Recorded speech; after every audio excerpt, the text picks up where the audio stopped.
सभी प्यारे बच्चों को गुड इवनिंग। आइए ध्यान से समझिएगा। देखिए क्वेश्चन अच्छे हैं और ये क्वेश्चन आपके 2004 में आरआरबी अहमदाबाद एएसएम में पूछे गए प्रश्न है। यदि किसी महीने में आज से 11 दिन पहले शुक्रवार था तो आज से 2 दिन पहले कौन सा दिन होगा। तो आज से 2 दिन पहले और आज से 11 दिन पहले यानी दोनों पहले की बात हो रही है। तो 11 में से 2 घट गया यानी 9, तो बच गए कितने 9। यानी हम कह सकते हैं कि आज से 9 दिन पहले शुक्रवार था तो शुक्रवार के 9 दिन बाद कौन होगा।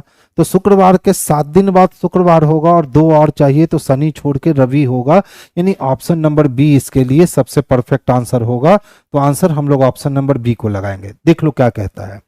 यदि किसी महीने में आज से, कब से, तो आज से, और कितने दिन पहले, तो 1 2 3 4 5 6 7 8 9 10 11 दिन पहले कौन सा दिन था, फ्राइडे था।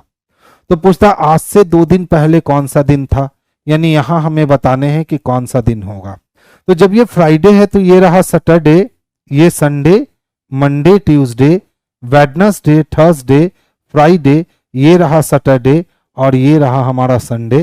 तो या तो आप इतना लिख करके मेहनत करो उसके बाद आप इस क्वेश्चन का जवाब दो, या तो आप फिर डायरेक्ट जवाब दे सकते हो कि सर 11 दिन पहले बोल रहा है और फिर 2 दिन पहले बोल रहा है तो माइनस माइनस घटेगा यानी -9 दिन जाना है।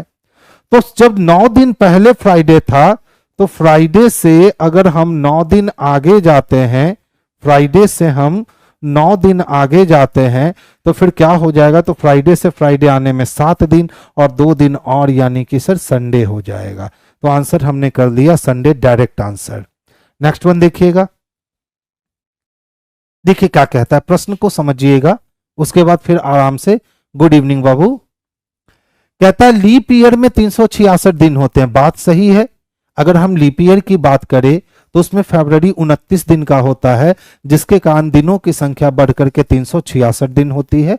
ऐसे आमतौर पर बाबू साधारण वर्ष में 365 दिन होते हैं क्योंकि उसमें फरवरी 29 दिन का नहीं होता है। तो यहां 2 क्यों 3 क्यों नहीं बाबू, 2 इसलिए हमने माइनस किया ना कि 2 दिन पहले कहा। 2 दिन पहले का मतलब -2, 3 दिन पहले का मतलब कैलेंडर में -3, 2 दिन बाद का मतलब +2, 3 दिन बाद का मतलब +3। कैलेंडर में याद रखोगे, ठीक है।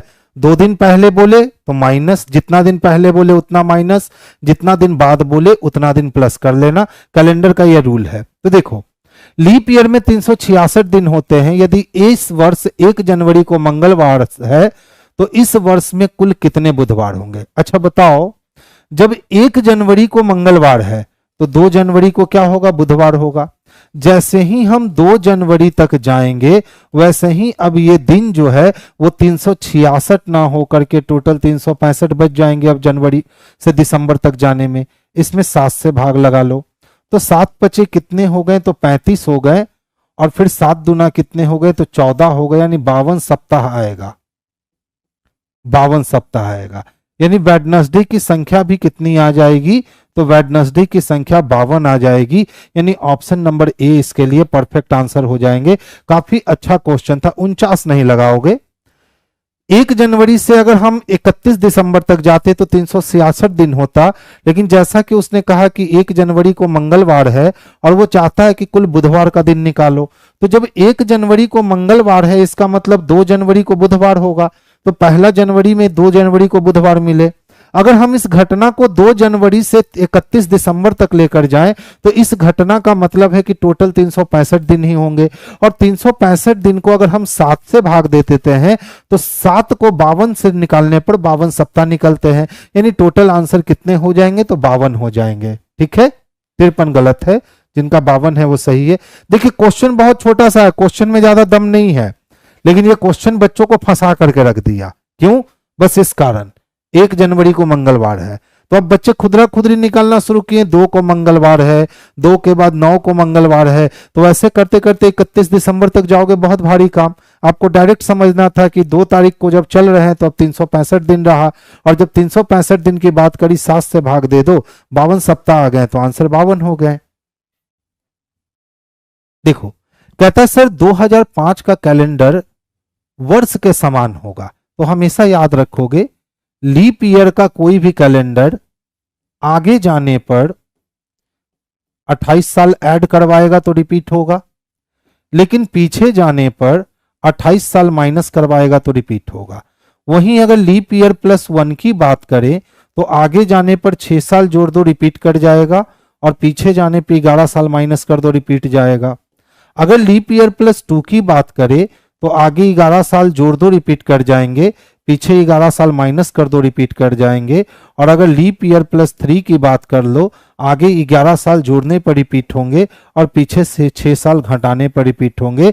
इसको कहते हैं रिपीटेशन का रूल, इसको कहते हैं कैलेंडर के रिपीटेशन का रूल, यानी कि पूरा का पूरा कैलेंडर सर रिपीट कर सकता है। अब ध्यान से देखोगे उसने बात करी है किसकी, तो 2005 की बात करी है। 2005 में 2004 लीप ईयर है और 2005 लीप ईयर +1 है, तो लीप ईयर +1 होने का मतलब वो 6 साल लेगा रिपीट होने में। हमने 6 साल जोड़ दिया तो ये 2011 आ गए। क्या हमारे ऑप्शन में 2011 है? तो ऑप्शन नंबर बी में स्पष्टतः 2011 दिखता है, तो आंसर हमारे लिए 2011 जो है यही इसके लिए परफेक्ट आंसर होगा। देखिए ये भी आपके प्रश्न पूछे गए हैं एग्जामिनेशन में, और प्रश्न काफी अच्छे हैं। कहता है 4 युवा हैं, कौन कौन है? राज, प्रेम, वेद और अशोक। 4 लड़कियां हैं, सुषमा, कुसुम, बिमला और पूनम।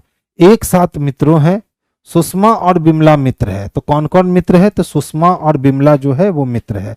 हम लोग लिख लेते हैं सुषमा और बिमला दोनों क्या है? मित्र है। कहता है वेद की मित्र सुषमा और बिमला को पसंद नहीं करती। तो वेद की कोई मित्र है, वेद की कोई मित्र है, वो मित्र कौन है मालूम नहीं, लेकिन यह मित्र है जो सुषमा और बिमला को पसंद नहीं करती। कुसुम को वेद की कोई परवाह नहीं, और कुसुम को वेद की कोई परवाह नहीं, यानी कि कुसुम की दुश्मनी चलती है किससे? वेद से। अब देखो प्रेम की मित्र सुषमा के साथ मित्रता है, तो प्रेम का कोई मित्र है, प्रेम का कोई मित्र है, और उस मित्र की दोस्ती किसके साथ चलती है? तो सुषमा के साथ इनकी क्या है? तो दोस्ती है। अच्छा प्रश्न है जी। सुषमा राज को पसंद नहीं करती, और सुषमा किसको पसंद नहीं करती? तो सुषमा राज को पसंद नहीं करती। अब पूछे गए हैं पूनम का मित्र कौन है? क्या पूछे गए हैं? पूनम का मित्र कौन है? तो ध्यान से समझिएगा, पूनम यहां लड़की है ना। अब हमें मालूम है कि सुषमा और बिमला, तो सुषमा और बिमला दोनों आपस में मित्र हैं, ठीक है। फिर हमें पता है कि वेद किसको पसंद नहीं करता है? कुसुम को पसंद नहीं करता है, और हमें निकालना है कि पूनम का मित्र कौन है। तो वेद कुसुम को नहीं पसंद करता है, तो चलिए वो बात अलग हो गई। फिर क्या कहता है देख लो, सुषमा और बिमला मित्र हैं, ठीक है। वेद की मित्र सुषमा और बिमला को पसंद नहीं करती, ठीक है। कुसुम को वेद की कोई परवाह नहीं, तो कुसुम को वेद की प्रेम का मित्र, प्रेम का कोई मित्र है, तो लड़के कितने हैं? तो 4 लड़के हैं। तो प्रेम का कोई मित्र है जो सुषमा के साथ मित्रता में है, तो प्रेम सुषमा के साथ मित्रता में नहीं है, लेकिन प्रेम का कोई मित्र है जो सुषमा के साथ, तो वो प्रेम का मित्र वेद नहीं हो सकता है, क्योंकि वेद को तो बिमला और सुषमा से दुश्मनी है, और सुषमा को राज से भी दुश्मनी है। तो बताइए अब प्रेम का मित्र बचा कौन? तो एक बच गया युवा। प्रेम का मित्र कौन बच गया? तो युवा बच गया, क्योंकि सुषमा को राज से दुश्मनी है, सुषमा और बिमला को वेद से दुश्मनी है। अब प्रेम का कोई दोस्त है, वही सुषमा का दोस्त है, यानी युवा जो है वो सुषमा का दोस्त है। तो अब देख लो यहां पे 2 नाम हो गए। अब तीसरा नाम कौन बचा भैया? तो तीसरा नाम अशोक बचा, यानी वेद का कोई मित्र है जिसको हम क्या कहेंगे? तो अशोक कहेंगे। बहुत बढ़िया क्वेश्चन है। अब ध्यान से देखिएगा, कुसुम किसको नहीं पसंद करती है? तो वेद को नहीं पसंद करती है। इसका मतलब है कि कुसुम किसको पसंद करेगी? तो या तो अशोक को पसंद करेगी या तो प्रेम को। अब सुषमा राज को पसंद नहीं करती है और पूछा गया है कि पूनम का मित्र कौन है, तो अब पूनम का मित्र हम किसको मान सकते हैं, तो पूनम का मित्र हम प्रेम को मान सकते हैं, अशोक को मान सकते हैं। ठीक है, देख लो प्रेम और अशोक दोनों दिए हुए हैं, तो इस कंडीशन में हम लोग किसका आंसर करेंगे, तो हम लोग प्रेम का आंसर करेंगे, यानी ऑप्शन नंबर ए करेंगे। किसका आंसर करेंगे, ऑप्शन नंबर ए करेंगे, क्योंकि हमारे पास दोनों जाने को तैयार है। हमारे पास कहीं भी सुषमा के बारे में, किसके बारे में, तो पूनम के बारे में कोई इंफॉर्मेशन नहीं था। एक बार इंग्लिश में देख लू क्या, 4 young men Raj, Prem, Ved and Ashok are friend with 4 girls, Sushma, Kusum, Bimla and Poonam. Sushma and Bimla are friend. Ved's friend does not like Sushma and Bimla. Kusum does not like about Ved. Prem is friends with Sushma. Sushma doesn't like Raj. Who is Poonam's friend? ठीक है बाबू, पूनम का friend कौन होगा, तो प्रेम होगा। काफी बेहतरीन और काफी सिंपल सा क्वेश्चन था, लेकिन मजेदार क्वेश्चन था। नेक्स्ट वन देखोगे, कहता है रहीम, सुमीत और मदन हॉकी, क्रिकेट और फुटबॉल खेलते हैं, तो टेबुलर फॉर्म है। कौन कौन है, रहीम है, और कौन है, तो सुमीत है, और कौन है, तो मदन है। ये 3 लोग ऐसे हैं जो क्या क्या खेलते हैं, तो ये तीनों हॉकी भी पसंद करते हैं, क्रिकेट भी पसंद करते हैं, और साथ साथ ये तीनों फुटबॉल भी पसंद करते हैं। टिक कर लो बिल्कुल, ये प्रश्न इसी तरह से आपको बनाने पड़ेंगे, क्योंकि इसको टेबुलर कहते हैं। अब देख लो क्या कहता है, रहीम, आशीष और मदन। तो रहीम है, मदन है, एक नाम कौन जुट गया, तो आशीष जुट गया। तो रहीम, आशीष और मदन क्या करता है, हॉकी, क्रिकेट और बास्केटबॉल खेलता है। यानी एक और खेल जुट गया जिसको हम लोग बास्केटबॉल कहेंगे। वो कौन कौन है, तो रहीम भी बास्केटबॉल खेलेगा, मदन भी बास्केटबॉल खेलेगा, और आशीष भी खेलेगा, लेकिन आशीष साथ में क्या खेलेगा, तो हॉकी और क्रिकेट खेलेगा। आगे की ओर चलते हैं, रहीम, सुमीत, दीपक और मदन। रहीम, सुमीत, दीपक, एक और नाम जुटा दीपक, और मदन, ये चारों क्या करते हैं, तो फुटबॉल और क्रिकेट खेलते हैं। चलो हो गया अरेंजमेंट कंप्लीट हमारा। अब देख लो प्रश्न क्या कहता है, सर क्वेश्चंस लेवल बढ़ाइए। बाबू प्रीवियस पेपर का क्वेश्चन है रे, आप ही लोग का डिमांड था कि प्रीवियस पेपर दीजिए। कौन सा खेल सभी बालकों के द्वारा खेला जाता है, तो एक ही खेल है जो सभी बालकों के द्वारा खेला जाता है। वो खेल कौन है, तो हॉकी है और क्रिकेट है। तो देख लो, तो यहां हॉकी और क्रिकेट दोनों दिए गए हैं। रहीम, सुमीत और मदन हॉकी, क्रिकेट, फुटबॉल। ठीक है, रहीम, आशीष और मदन, रहीम, आशीष और मदन हॉकी, क्रिकेट और बास्केटबॉल। ठीक है, रहीम, सुमीत, दीपक और मदन, रहीम, सुमीत, दीपक और मदन, ये चारों फुटबॉल और क्रिकेट। पूछा गया है कौन सा खेल सभी बालकों के द्वारा खेला जाता है, तो हॉकी और क्रिकेट ये दोनों हैं जो सभी बालकों के द्वारा खेला जाता है। तो हम लोग किसको ऑप्शन लगाएंगे, तो क्रिकेट को, क्योंकि वो पहले आया है। हॉकी नहीं, क्रिकेट पहले आ गया है ना। देखिए हॉकी भी सारे लोगों के द्वारा खेला गया है, और फुटबॉल, रहीम, सुमीत, दीपक और मदन, रहीम, सुमीत, दीपक और मदन फुटबॉल और क्रिकेट खेला है। तो बताइए सबसे ज्यादा किसके द्वारा खेला गया, कौन सा खेल, तो क्रिकेट है जो सबके द्वारा खेला गया है। तो आंसर हमारे क्या हो जाएंगे, तो क्रिकेट हो जाएंगे। नेक्स्ट वन देखिए, रुक जाइए, इसका बोर्ड पे तो जगह ही नहीं बचा, चेंज करने दीजिए मुझे। आज तो क्वेश्चंस के लेवल अच्छे हैं, आपने अगर बनाया हुआ तो देखा होगा बहुत सारे क्वेश्चन ने आपका रास्ता रोका होगा। ध्यान से देखो, जैसे इस क्वेश्चंस की बात हम करें, अच्छा सा क्वेश्चन है। कहता है 6 सदस्य हैं सर, ABCDEF, एक ही परिवार के हैं और 3 पुरुष और 3 महिलाएं हैं। इनमें से 2 विवाहित दंपति और 2 अविवाहित हैं। इनमें से प्रत्येक भिन्न भिन्न पत्र जैसे times of India, Indian express, Hindustan times, financial times, नव भारत टाइम्स और बिजनेस स्टैंडर्ड पढ़ता है। ई जो इंडियन एक्सप्रेस पढ़ती है वो एक ही सास है जो सी की पत्नी है। तो सबसे पहले हमको किसके बारे में पता चला, तो ई के बारे में। और ई क्या पढ़ती है, तो बाबू ई जो है ना वो इंडियन एक्सप्रेस पढ़ती है, और वो एक ही सास है। तो एक ही सास है यानी ऊपर होगी, तो ई क्या पढ़ती है, तो इंडियन एक्सप्रेस पढ़ती है, और पढ़ती यानी महिला है। और वो किसकी सास है, तो एक ही सास है जो सी की पत्नी है। तो तो ई का बेटा सी है और उसकी पत्नी कौन, ए। तो देख लो ई इंडियन एक्सप्रेस पढ़ती है और ए की सास है, एडजस्ट हो गया। कहता है डी एफ का पिता है और वो टाइम्स ऑफ इंडिया या बिजनेस स्टैंडर्ड नहीं पढ़ता। तो डी पिता है, डी पिता है यानी लड़का होगा, और किसका पिता है, तो एफ का पिता है, तो एफ के ऊपर होगा। फिर लेकिन कहता है और वह, और यानी डी क्या क्या नहीं पढ़ता, तो टाइम्स ऑफ इंडिया नहीं पढ़ता, टाइम्स ऑफ इंडिया नहीं पढ़ता, और ना ही वो बिजनेस स्टैंडर्ड पढ़ता है, ये दो न्यूज़पेपर नहीं पढ़ता। बी नव भारत टाइम पढ़ती है। अब बी कोई है जो नव भारत टाइम पढ़ती है और वो एफ की बहन है, तो एफ की बहन कौन है, तो बी है, और ये क्या पढ़ती है, तो नव भारत टाइम्स पढ़ती है। आगे चलिए, जो हिंदुस्तान टाइम्स पढ़ता है, जो यानी कौन, एफ, तो एफ क्या पढ़ता है, तो हिंदुस्तान टाइम्स पढ़ता है। सी बिजनेस स्टैंडर्ड नहीं पढ़ती, और सी क्या नहीं पढ़ता है, तो बिजनेस स्टैंडर्ड नहीं पढ़ता, यानी सी जो है वो बिजनेस स्टैंडर्ड चैप्टर नहीं पढ़ेगा। अब सवाल उठता है, अपनी पजल भी दें, ठीक है बच्चा। बोले तो कि आज मंडे से सब कुछ बदलेंगे, आज बदला ना क्वेश्चंस का लेवल, धीरे धीरे सब कुछ बदलेंगे, ठीक है बाबू। तो पेशेंस रखिए, पेशेंस रखने से सब कुछ होता है। अभी एग्जाम तक का सफर है तो ध्यान से चलिएगा इसको। अब देखिए, सबसे बड़ी बात होती है कि हमको उस वाले फंक्शन को इस वाले फंक्शन के साथ जोड़ना है। जब तक हम इस वाले फंक्शन को इस वाले फंक्शन के साथ नहीं जोड़ पाएंगे तब तक हम अपना आंसर क्रिएट नहीं कर सकते हैं। और जैसा कि इसने कहा था कि 3 पुरुष और 3 महिलाएं हैं, तो देख लो अगर पुरुष की हम महिला की बात करें तो 1 महिला, 2 महिला और 3 महिला दिख चुकी है, यानी एफ को पुरुष होना होगा। अब सवाल उठता है कि सर एफ को आप किसके साथ जोड़ोगे, जबकि वो कह रहा है कि सर विवाहित जोड़े कितने हैं, तो 2 हैं। अब विवाहित जोड़े अगर हमें 2 मिल रहे हैं तो बताओ, अगर हम डी को सी के पैरेलल लाकर खड़े कर दे तो विवाहित जोड़ा एक ही मिल पाएगा।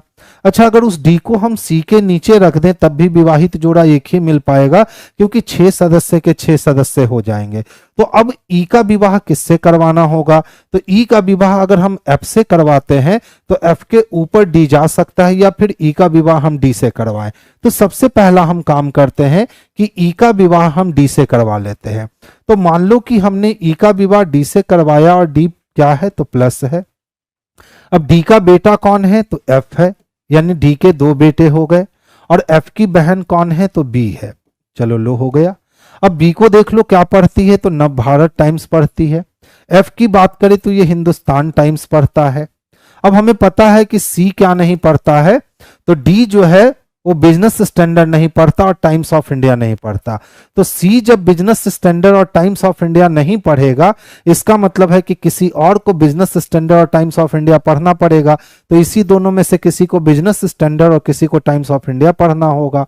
अब सी ने कहा कि हम बिजनेस स्टैंडर्ड नहीं पढ़ेंगे, तो अब बिजनेस स्टैंडर्ड किसके पास गया, तो ए के पास गया, और सी के पास क्या आया, तो टाइम्स ऑफ इंडिया आ गया। अब एक ही चैप्टर का नाम बचा हुआ है, एक पेपर का नाम वो डी के द्वारा पसंद किया जाएगा। तो अब देख लीजिए वो एक पेपर है कौन, टाइम्स ऑफ इंडिया खत्म, हिंदुस्तान टाइम्स बचे हुए हैं, नहीं खत्म है, फाइनेंशियल टाइम्स बचे हुए हैं। तो डी ने क्या पढ़ लिया, तो फाइनेंशियल टाइम्स पढ़ लिया, और हमारे 6 लोगों की व्यवस्था कंप्लीट हो गई।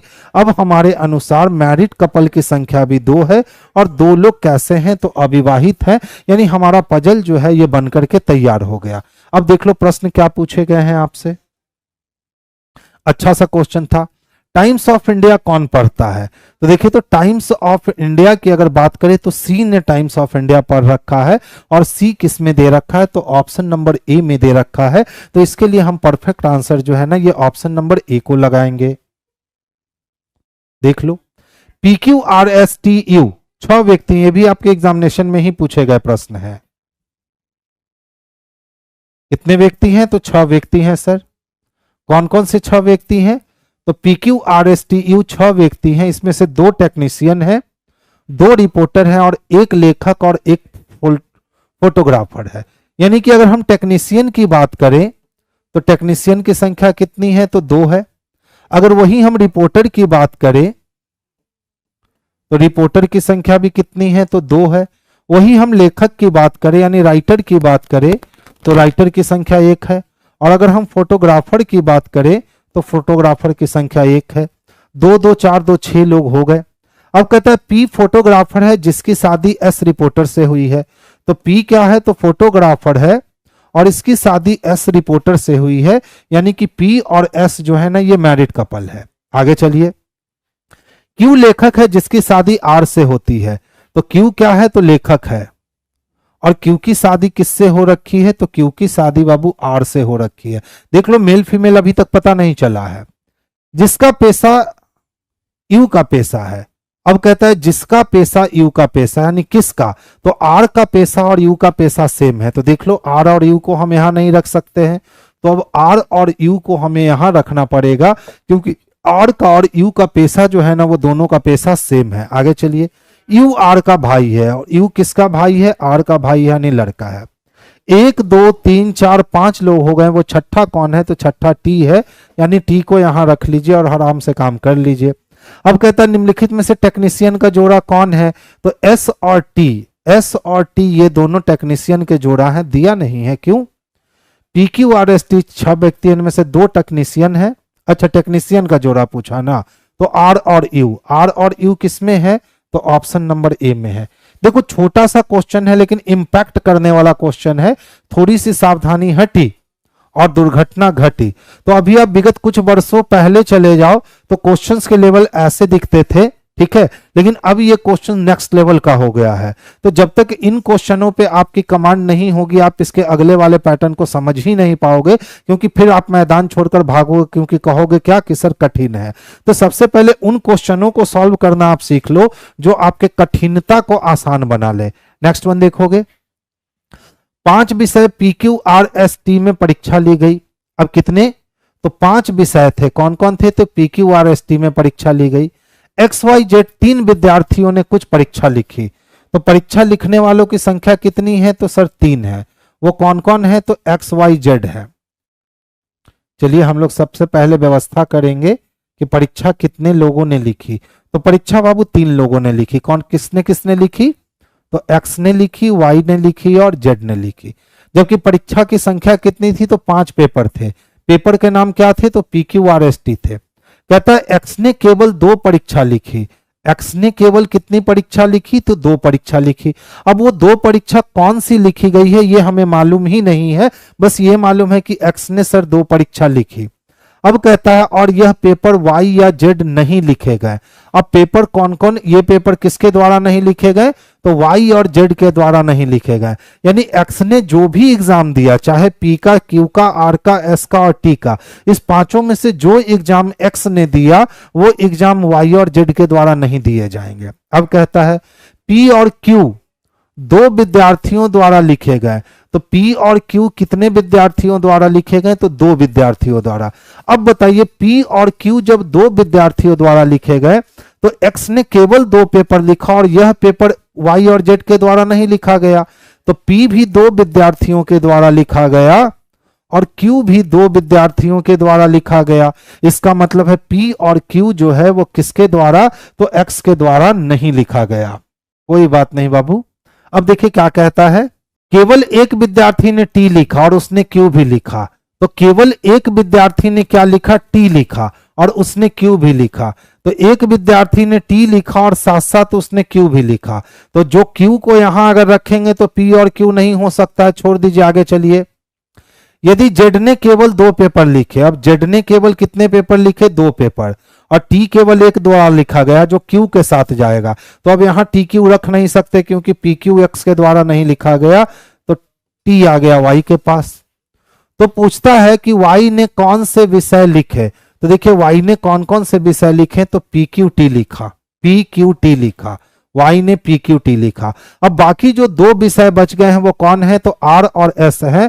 यानी एक्स ने आर और एस लिखा था और आर और एस केवल एक्स के द्वारा लिखा गया था और किसी के द्वारा लिखा गया नहीं था। तो देखिए ये आपके 2002 में क्वेश्चन पूछे गए हैं, लेकिन पावरफुल और इंपैक्टफुल क्वेश्चन हैं।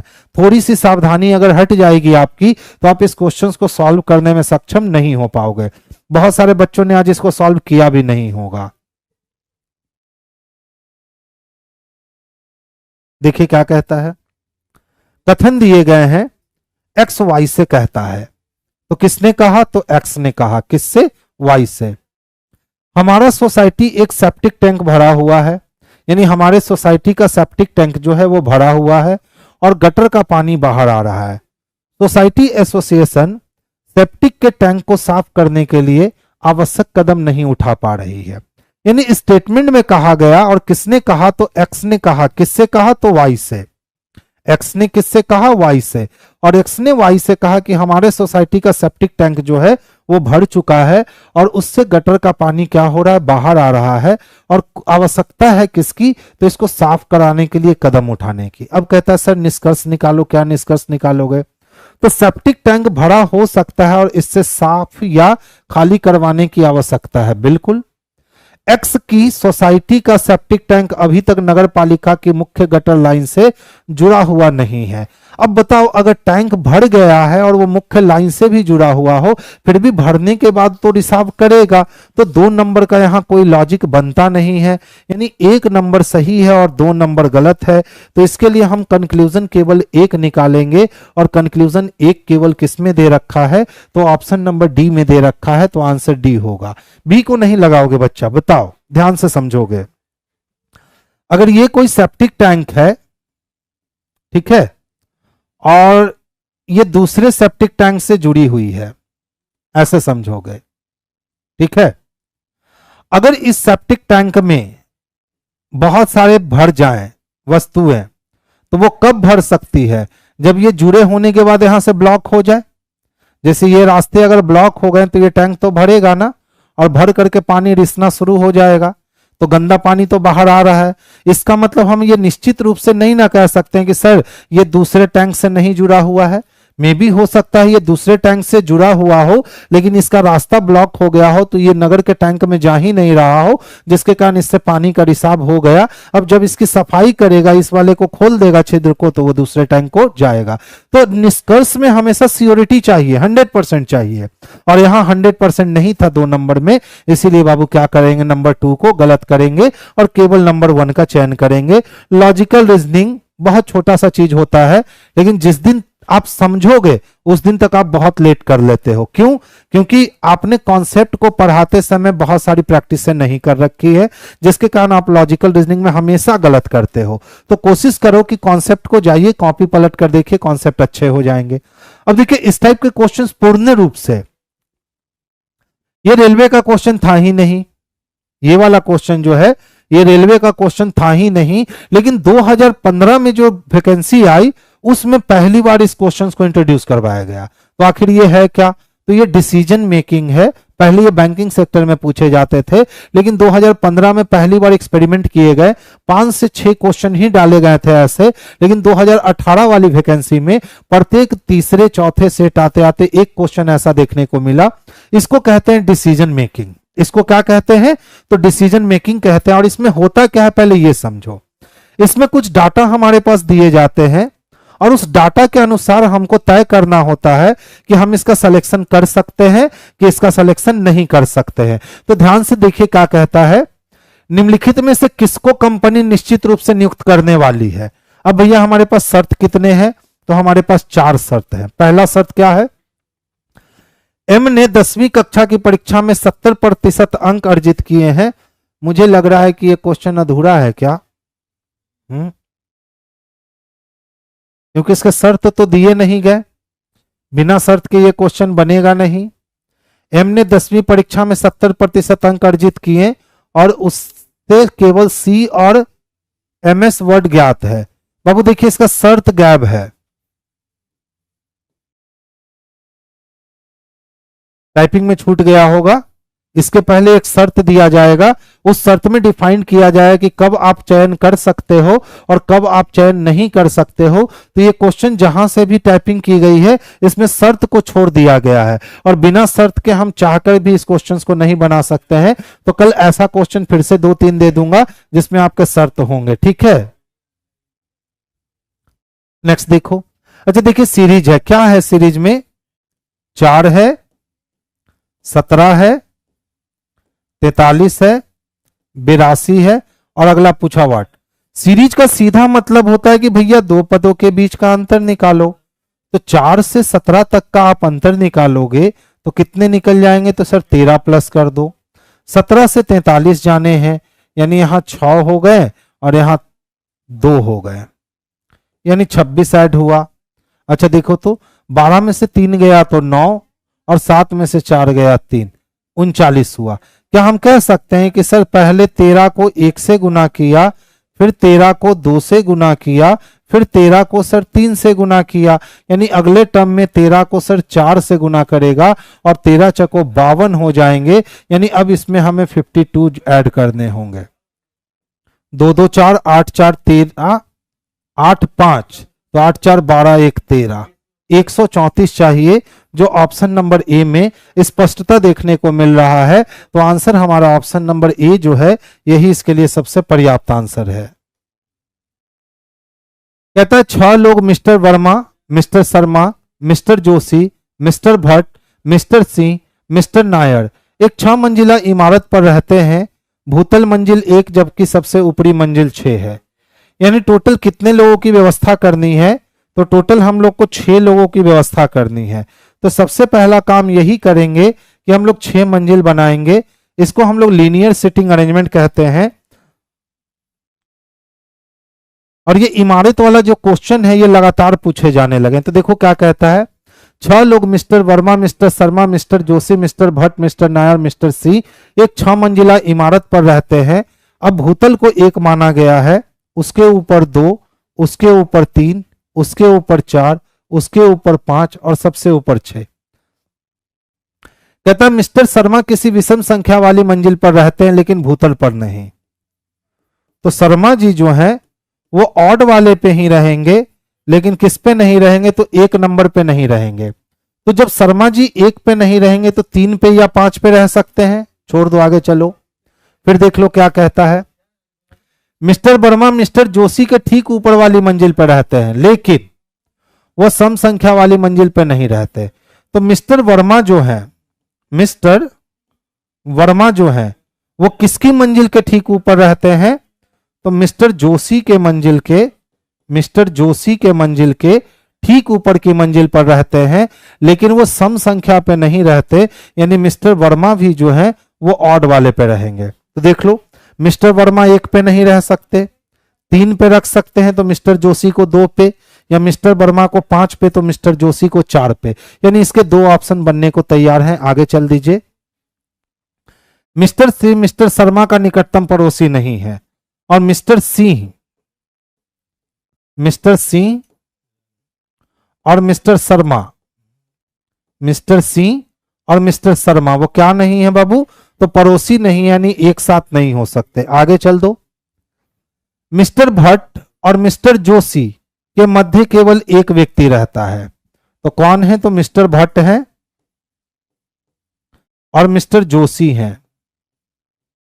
इनके बीच केवल एक व्यक्ति रहते हैं, वाइस वर्सा केस। अब इस पूरे फंक्शन को हमें यहां अरेंज करना है, तो ध्यान से समझोगे। देखिए, सबसे पहले अगर हम बात करें कि sir mister Verma odd place पे रहेंगे, उसके नीचे मिस्टर जोशी। मान लो कि हमने मिस्टर शर्मा को ऑप्शन 3 पे दे दिया, तो मिस्टर जोशी को 2 पे रखना होगा। अब आपको पता है कि मिस्टर शर्मा के ऊपर नीचे मिस्टर सिंह नहीं रहते, तो मिस्टर शर्मा के ऊपर मिस्टर सिंह रह नहीं सकते, और मिस्टर जोशी और मिस्टर भट्ट के बीच में एक लोग है, तो जोशी जी यहां है तो यहां किसको डालेंगे? तो मिस्टर भट्ट को डालेंगे। अब देख लो, मिस्टर शर्मा जब 1 नंबर पे नहीं रहेंगे तो मिस्टर शर्मा 3 पे चले गए। अब हमें मालूम है कि मिस्टर भट्ट और जोशी के बीच 1 है। अब अगर हम ये वाली व्यवस्था करते हैं तो 3 लोग की स्थिति तो फिक्स हो गई। मिस्टर शर्मा और मिस्टर सिंह एक दूसरे के पड़ोसी नहीं है, तो अब मिस्टर सिंह यहां या यहां कहीं भी हो सकते हैं। पूछ रहा है चौथी मंजिल पे कौन रहता है, तो इतना में हम तय नहीं कर सकते क्योंकि बाकी 3 लोगों की व्यवस्था अभी तक सामने निकल करके नहीं आई है।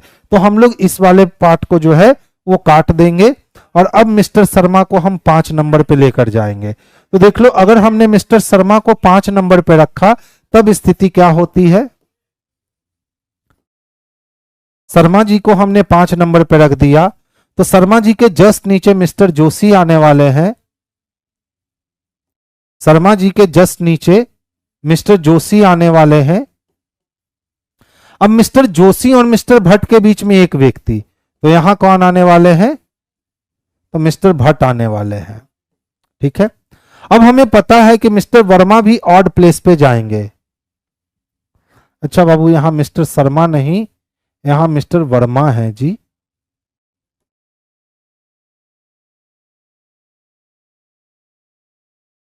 ठीक है, अब आपको पता है ना कि मिस्टर शर्मा को हम एक पे नहीं रख सकते, तो मिस्टर शर्मा को कहां रख सकते हैं? तो शर्मा जी को हम 3 पे रख सकते हैं। ठीक है, अब ध्यान से समझोगे, मिस्टर शर्मा के ऊपर या मिस्टर शर्मा के नीचे सी नहीं हो सकता, तो मिस्टर शर्मा के ऊपर या मिस्टर शर्मा के नीचे सी नहीं हो सकता। तो अब बताओ कि मिस्टर सी और मिस्टर शर्मा के लिए क्या बचा? हम सी को यहां भी रख सकते हैं या मिस्टर सी को यहां भी रख सकते हैं।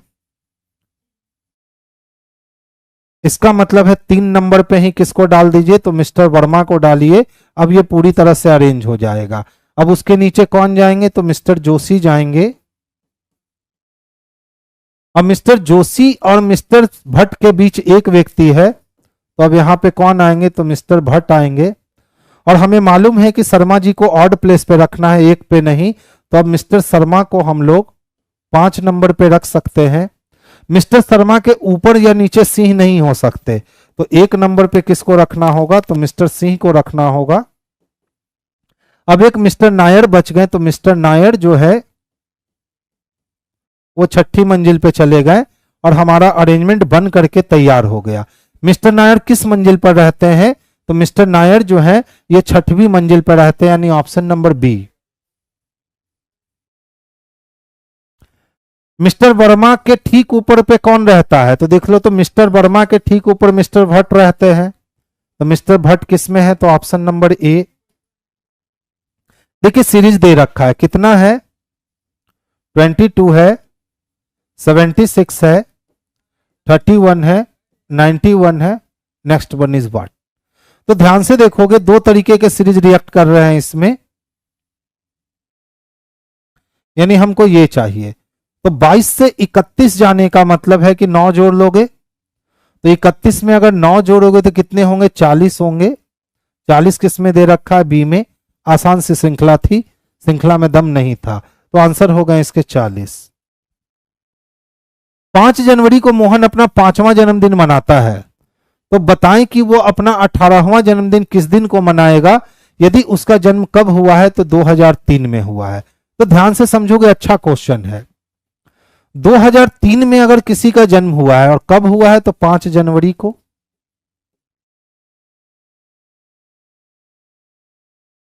ठीक है, तो जब 5 जनवरी 2003 को जन्म हुआ है, तो वो 5वां जन्मदिन और 18वां जन्मदिन की बात पूछ रहा है। तो देखिए 5 जनवरी को मोहन अपना 5वां जन्मदिन मनाया, तो 18वां जन्मदिन मनाने के लिए इसको कितने साल जोड़ने होंगे? तो 18 साल जोड़ने होंगे।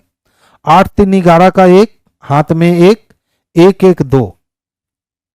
इसका मतलब है कि 5 जनवरी और 2021 को वो अपना 18th बर्थडे मनाएगा।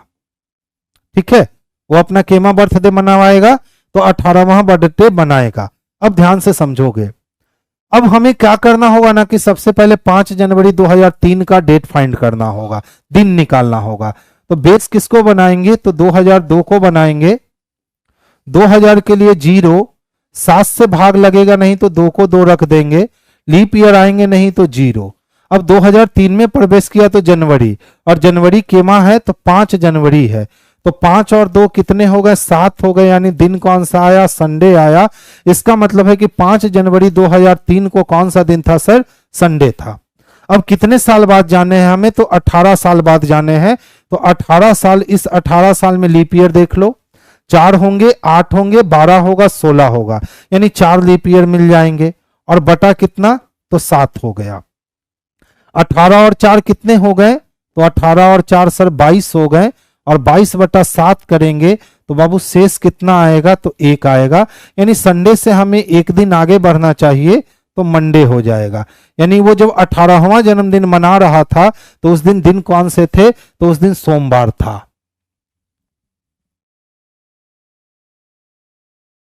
आपके पजल में क्या मिस्टेक है? डबल ऑप्शन आ रहे होंगे आपके पजल में, इसीलिए वो मिस्टेक है। ठीक है। नाटक, सिनेमा, दस्तावेजी और रोड शो। देखिए इस टाइप के क्वेश्चंस 15 वाले सेक्टर में बहुत पूछे गए थे। जो 15 में वैकेंसी आई थी रेलवे की, उसमें इस टाइप के जो क्वेश्चन है ना वो बहुत पूछे गए थे। तो क्या कहता है, नाटक, सिनेमा, दस्तावेजी, रोड शो, ये सब किसके लिए यूज होते हैं? तो कहता है इन सब का इस्तेमाल कोई सामाजिक संदेश देने के लिए किया जाता है। सही है। ये सभी थिएटर में प्रदर्शित होते हैं। तो रोड शो जो होता है ना, नुक्कड़ नाटक जिसको कहते हैं, वो थिएटर में प्रदर्शित नहीं होता है। दस्तावेजी किसको कहते हैं? तो सरकारी फरमान को एक ऑफिस से दूसरे ऑफिस ले जाने के लिए जो होता है, जो जनहित के लिए जारी होता है, उसको क्या कहते हैं? तो दस्तावेजी कहते हैं। तो दस्तावेजी भी थिएटर में प्रदर्शित नहीं होता है। ये सब केवल अंग्रेजी भाषा में होते हैं, ये भी बात गलत है। कोई समानता नहीं है। तो समानता तो है। नाटक के माध्यम से हम संदेश देते हैं, सिनेमा के माध्यम से भी हम संदेश देते हैं, दस्तावेजी के माध्यम से भी हम संदेश देते हैं, और रोड शो के माध्यम से भी हम संदेश देते हैं। यानी इन सभी का यूज किसके लिए किया जाता है? तो एक विशेष प्रकार का संदेश देने के लिए। क्या है मनीष जी? आज स्टार्ट नहीं हुआ है नासिर भाई? सीजन 4 स्टार्ट नहीं हुआ है ऑनलाइन टेस्ट का?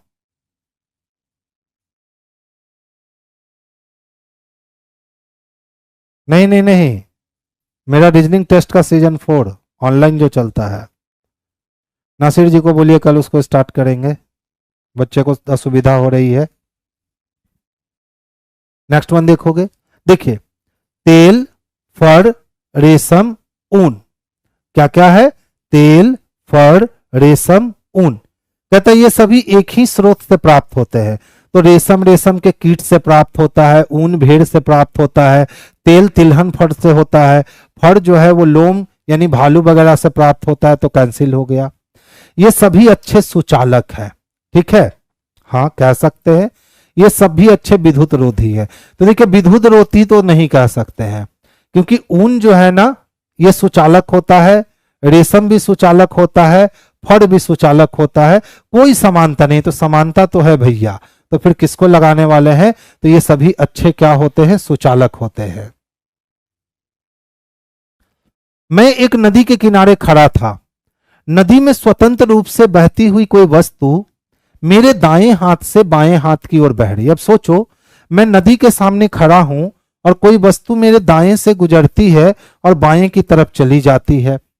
अब कहता है यदि नदी उत्तर से दक्षिण की ओर नहीं बहती है, तो नदी जब उत्तर से दक्षिण की ओर नहीं बहती है और ना ही पूरब से पश्चिम बहती है, तो बताओ नदी जब उत्तर से दक्षिण की ओर नहीं बह रही है, खत्म हो गया काम। लेकिन दक्षिण से उत्तर तो बह सकती है।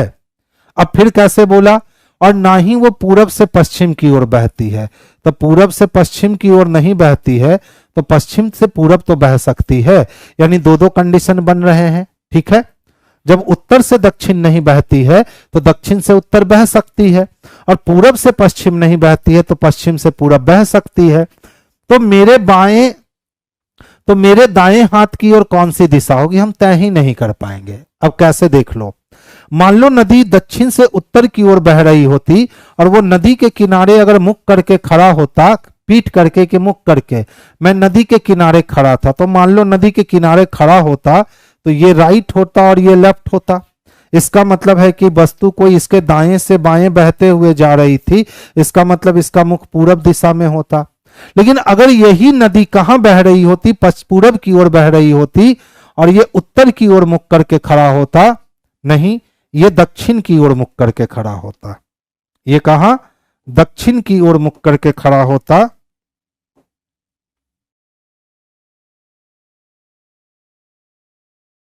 तब इसका राइट हैंड ये होता और इसका लेफ्ट हैंड ये होता, तो नदी दाएं से बाएं बहते जाती। यानी हम तय नहीं कर पा रहे हैं कि मेरे दाएं हाथ की ओर कौन सी दिशा है। तो या तो मेरे दाएं हाथ की ओर दक्षिण दिशा होगी या तो मेरे दाएं हाथ की ओर पश्चिम दिशा होगी। तो आंसर हम लोग किसको लगाने वाले हैं? तो सी एंड डी यानी कैन नॉट बी डिटरमाइंड को लगाने वाले हैं। और इस वाले क्वेश्चन में थोड़ी सी सावधानी हटी और दुर्घटना घटने में बिल्कुल समय आपको नहीं लगने वाला है। नेक्स्ट वन देखोगे। अच्छा देखिए तो क्या है हमारे पास, 82, 70, 76, 64, फिर से 70, फिर से 58 और फिर कहता है सर क्या होगा। तो ध्यान दीजिएगा, पहले छोटा हुआ फिर बड़ा हुआ फिर छोटा फिर बड़ा, इसका मतलब ये सीरीज जो है वो कैसे रन कर रही है, तो अल्टरनेट चल रही है। सीरीज कैसे चल रही है, तो अल्टरनेट, यानी ऊपर वाले का हिसाब चाहिए।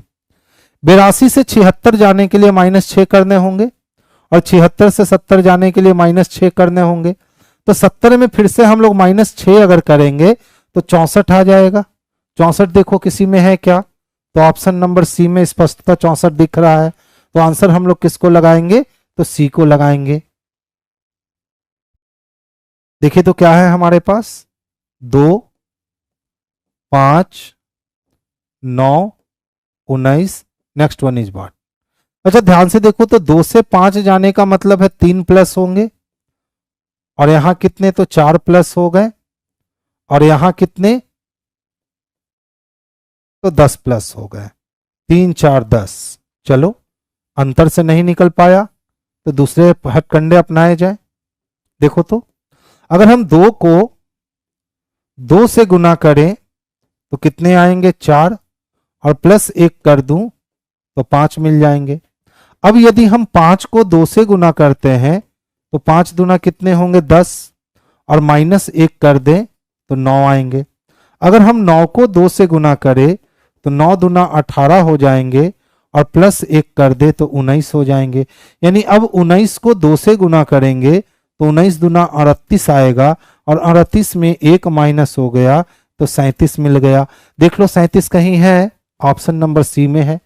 यानी इस क्वेश्चन को अगर अंतर से बनाने की कोशिश करते तो डिस्टर्बेंस हमें अधिक मिलती, लेकिन अगर मल्टीप्लिकेशन फॉर्म में इस क्वेश्चन को बनाने गए तो हम लोगों ने आसानी से इस क्वेश्चन को सॉल्व कर लिया। ये क्वेश्चन अच्छा था, ध्यान से देखोगे। कितने हैं, 40, पहले वाले से हमने भाग दे दिया, 4 दहिया कितने कट गए, 40 कट गए, भागफल को आंसर बना लिया। दूसरा क्या है, 5, हमने 5 को 5 से भाग दिया, 5 एकम 5, 1 हो गया। फिर क्या है हमारे पास, 7 और 1, तो 7 को लिया और हमने 1 से भाग दिया, तो अब क्या है, 11।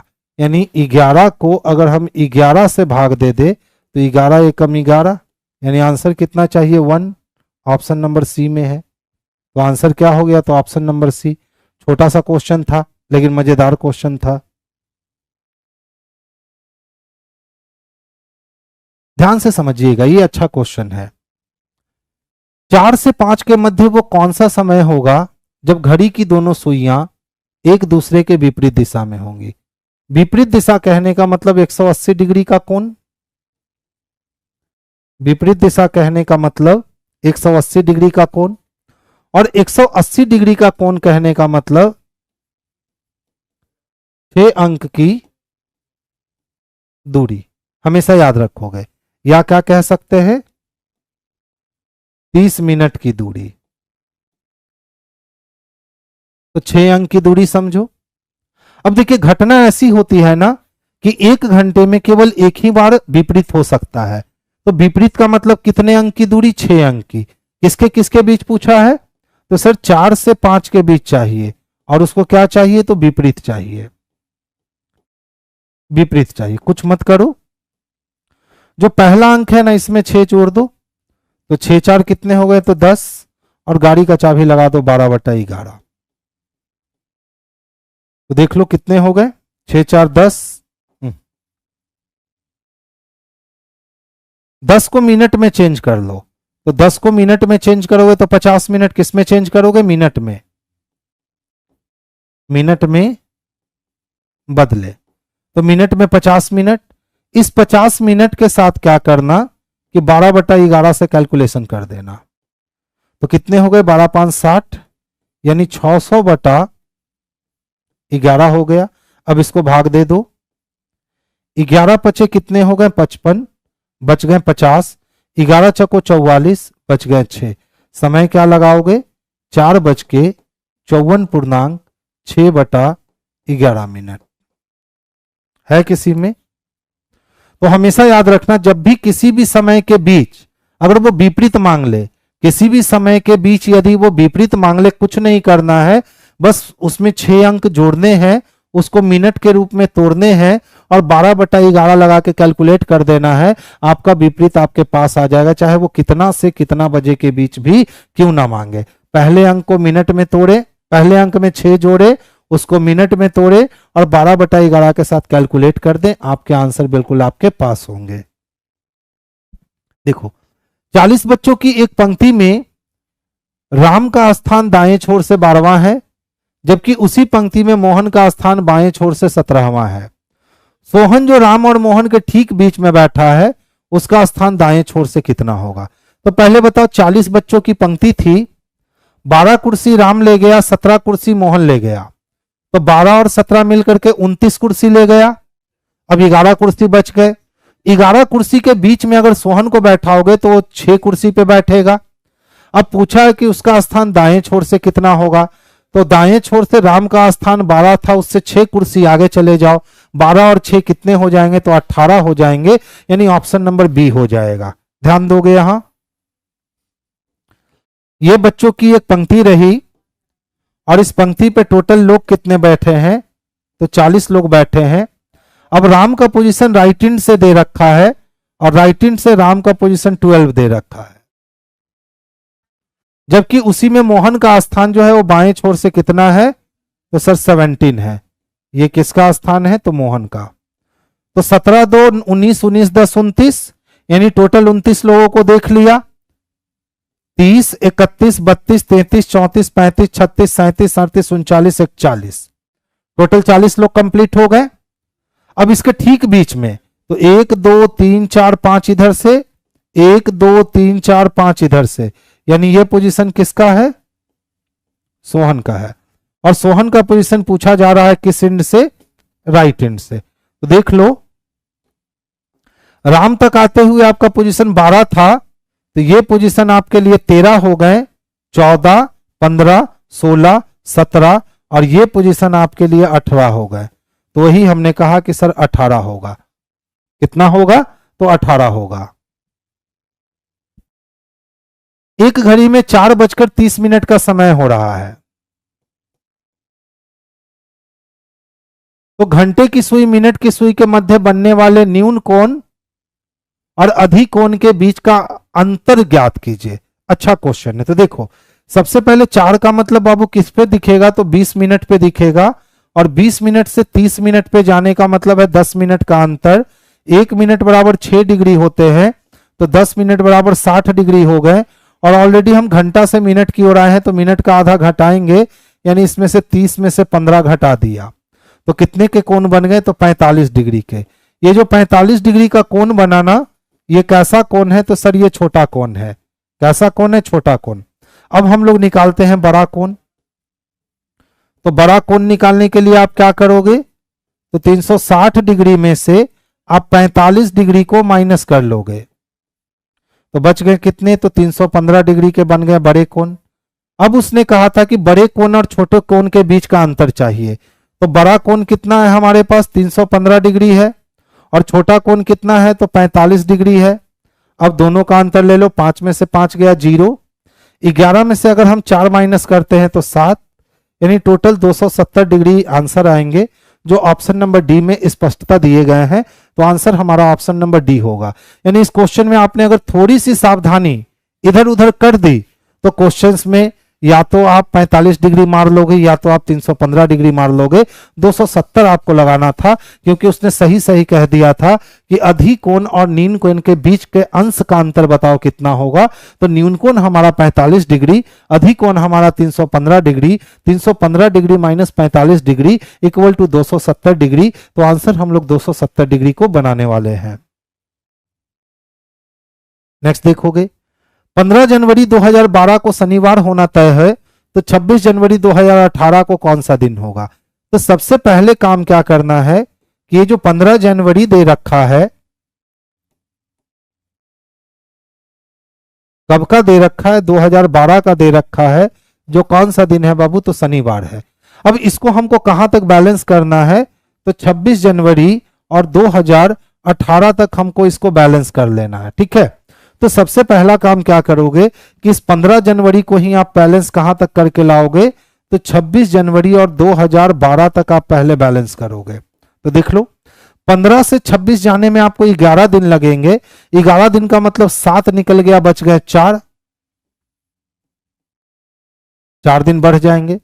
अब 12 से 18 जाने में आपको कितने अंतर आएंगे, तो 6 साल के अंतर आएंगे, तो 6।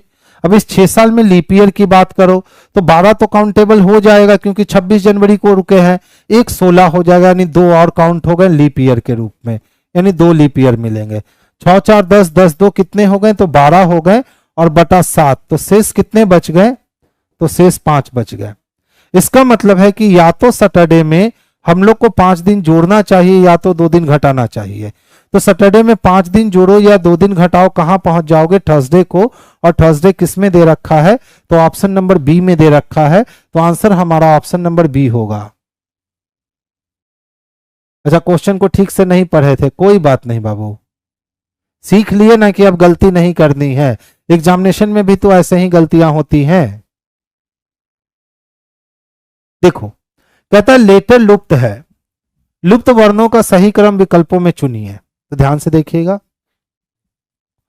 पहले आया MNO, फिर N से शुरू हो गया, NOPQ, फिर O से शुरू हो गया, OPQRS, तो अब P से शुरू होगा, और कितने जाएंगे, तो 2 4 5, 2 1 3, 2 4 2 4 5, तो अब 6 जाएगा, तो P Q R S T U। देखो तो PQRST है क्या कहीं, PQRST, बस इसको लगा दो, U को छोड़ दिया, जबकि आने चाहिए थे U भी। तो बोलोगे सर आपने P से ही क्यों स्टार्ट किया, तो ध्यान से देखोगे हमने P से क्यों स्टार्ट किया। पहले चला 3 लेटर और उसके दूसरे वाले लेटर से स्टार्ट हुआ, फिर चला कितना, तो 4 लेटर और इसके दूसरे वाले से स्टार्ट हुआ, फिर चले कितने, 5 लेटर। तो अब इसके दूसरे वाले से स्टार्ट होगा, तो दूसरा वाला कौन है, तो P है, यानी P से ही स्टार्ट होगा। तो आंसर हमारा होना चाहिए था PQRSTU, लेकिन जब वो PQRST दिया है तो वो भी सही है, यानी ऑप्शन नंबर सी सही है। और 26 ही क्वेश्चन थे।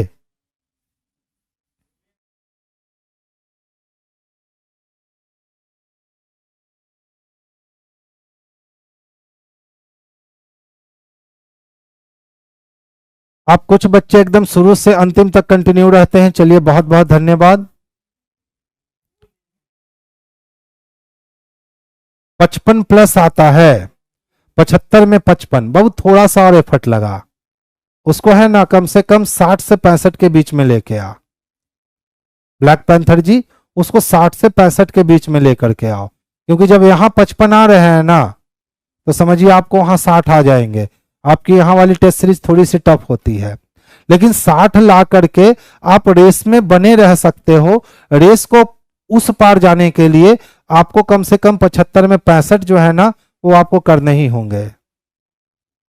क्यों नहीं होगा जी, इससे ज्यादा मेरे से नहीं होगा, बिल्कुल होगा। अच्छा बताइए, आदमी ही ना करता है, जानवर कभी करने आता है नहीं, हम कर सकते हैं। बस थोड़ी थोड़ी अपनी गलतियों को ढूंढो और गलतियों को ढूंढकर इस पे काम करना शुरू करो, बिल्कुल हो जाएगा, सभी से होता है। ठीक है, आज हो रहे हैं 55 प्लस, तो कोशिश करो कि अगले 10 दिन में वो 60 के आसपास नहीं पहुंचे तो 57 58 तो जाए, उसके अगले 10 दिन में वो 60 का डाटा पार करे, उसके अगले दिन में वो 62 63 तक जाए। तो उसके लिए क्या करना होगा कि अपने गलतियों का कलेक्शन करना होगा। जो ही आप अपने गलतियों का कलेक्शन करते जाओगे, आपकी एक्यूरेसी और स्पीड दोनों जो है ना बच्चा, ये बढ़ती जाएगी। ठीक है, तो आज के क्वेश्चन मिला जुला करके ठीक थे, क्योंकि प्रीवियस पेपर से जब उठाना होता है ना, तो प्रीवियस पेपर में आप समझते हो कि बहुत दम है, लेकिन जो बच्चे मेरे साथ कंटिन्यू जुड़े रह गए हैं उनको खुद भी पता है कि प्रीवियस पेपर में दम नहीं होता है। अगले साल नहीं होगा धीरे धीरे करने पे। अगर हर 10 दिन पे हम 3 से 4 नंबर बढ़ा लेते हैं, हर 10 दिन पे हम 3 से 4 नंबर बढ़ा लेते हैं, तो 75 मार्क्स का तो एग्जाम होना है 75 क्वेश्चन का। 75 क्वेश्चन में टारगेट करना है कि 65 से 67 क्वेश्चंस के बीच में हम बनाएं, ठीक है। और एक दो गलतियां होंगी तो चलेगा। आप क्या करते हो, 75 के 75 बना देते हो, उसमें 15-20 गलती कर देते हो, तो 15-20 गलती नहीं चलेगा। एक दो जिनकी गलती हो रही है ना, वो अगर 65 भी बना ले रहे हैं तो काम आसान हो जाएगा, ठीक है। जीके में 2 नंबर आता है तो जीके को स्ट्रांग कीजिए, रामबाण तरीका। जब जीके 10 में आप 2 लाते हो, फिर भी मैथ रीजनिंग और साइंस को स्ट्रांग किया जा सकता है। थोड़ा सा जीके पे ध्यान दीजिए, बाकी मैथ रीजनिंग साइंस पे ध्यान दीजिए, आपके बिल्कुल हो जाएंगे। तो चलिए आज की सभा हम लोग यहीं क्या करते हैं, बर्खास्त करते हैं। हाँ बाबू, हम ऑनलाइन बैच उसके शुरू करवा देते हैं, प्रैक्टिस वाले।